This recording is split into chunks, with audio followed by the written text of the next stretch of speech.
Ages have passed.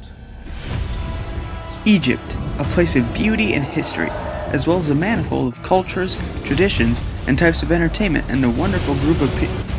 Hey, wait a minute. Oh, oops. Wrong Egypt, my bad. There we go. Egypt, a place of unique beauty and incredible history. It's located in northeast Africa just under the Mediterranean. The country of Egypt contains a manifold of cultures and traditions, and it's not a place to miss. Along with those traditions and cultures, there comes many customs. One being how the people of Egypt behave with strangers. They are very welcoming people with open arms and positive attitudes. When you are invited into an Egyptian man's home, you are to either respectfully honor his invitation and accept, or respectfully decline and promise a visit in the future. To only decline would be to dishonor his family and his reputation. Also, if you accept the invitation, you are expected to present a gift, but only if the party is a gathering. Another custom comes from tipping after a meal at a restaurant. You are always expected to leave a tip because the waiter's income in Egypt almost comes from tips. And tipping is also expected in other things besides dining. It is also expected for valets, hotel bag carriers, and other common jobs in Egypt. As said before, Egypt has many traditions, one of them being Ramadan. Ramadan is a traditional holiday month in which Egyptians celebrate family and friendships, and spend time with people they're in strong relationships with, as well as hang up traditional lanterns throughout different cities. People also indulge in charity, which follows the pillar of Islam known as zakat, giving a fixed proportion to charity. The Ramadan holiday as a whole follows Saum, another pillar of Islam. Another traditional holiday would be Revolution Day, which is celebrated on July 23rd. It celebrates the day that Egypt freed itself from monarchs and earned its independence. On this day, the people commemorate the military and soldiers who fought for Egypt's independence. Along with customs and traditions, there is the art of Egypt and the entertainment it produces. Film is the largest entertainment and arts industry in Egypt. They produce television shows that are actually broadcast all over the Arab world. Shows like tacky dramas and reruns of shows from the West, like with Arabic subtitles. Ancient Egyptian art is something not to be forgotten.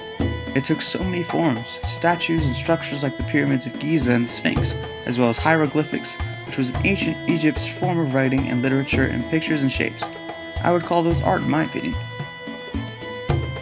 One of the largest pieces in any culture, if not the largest, would be religion. Religion can do so much to a culture or part of the world. It can bring people together, and it can tear them apart. But it can also create a society through moral guidelines. It's not different in Egypt. Egypt has reached a very stable religious position. The predominant religions are Sunni and Coptic Christians, but the people in Egypt recognize that there are many other religions and they respect them equally regardless of the one they are. A large majority of Egyptians follow Islamic beliefs, like that God's truths were revealed through Muhammad. They follow the 5 pillars of Islam, which are basically their laws or moral codes. Shahada being a declaration of faith, Salah, in which you pray 5 times a day, Zakat, or giving to charity, Saum, where you must fast during the month of Ramadan, and finally Hajj, which means that during your lifetime you should make a pilgrimage to Mecca and worship Kaaba. Another large piece of a culture is its ability of its people to communicate with each other. This ability comes from the language of Arabic, which is used by about 250 million people, including the 71 million people in Egypt. Now on to Egypt's economic and political stance. Economically, Egypt is a very military-focused economy which stopped being centralized in the 1990s.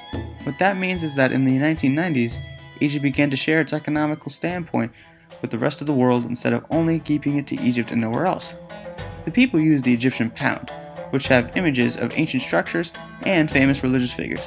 When it comes to the most popular products made in Egypt, it comes to the agricultural industry. Food like bread, veggies, fruit, as well as materials like cotton are essential to Egypt's economy. The economy is a large chunk of government, which Egypt has seen many changes in, especially with the overthrow of the monarchy in 1952, resulting in Revolution Day. Egypt has now had a republican form of government since then. The country is run by a president whose term lasts 4 years, similar to the 4-year term in America, as well as the similar governmental characteristic known as the 3 branches, executive, judicial, and legislative, which Egypt also follows. Currently, the Egyptian president is Abdel Fattah el-Sisi, who is coming up on his 2nd year as a president in his first term in May. And finally, there's the social organizations of Egypt.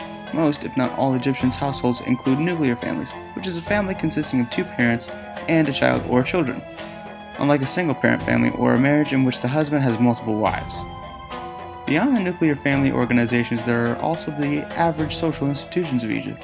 Another strange quality of Egypt is its manifold of very popular sports bars and clubs. The differing and similar interests of the Egyptian people collide in these very social places. It's where the sports fanatics congregate and where the young become men. All in all, Egypt is not a place to miss. It's a country that contains a wonderfully friendly group of people and varying customs and traditions that coexist in their society and their government.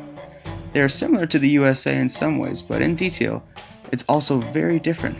So yeah, you could go see Gods of Egypt, or get the real experience of Egypt by seeing the real deal.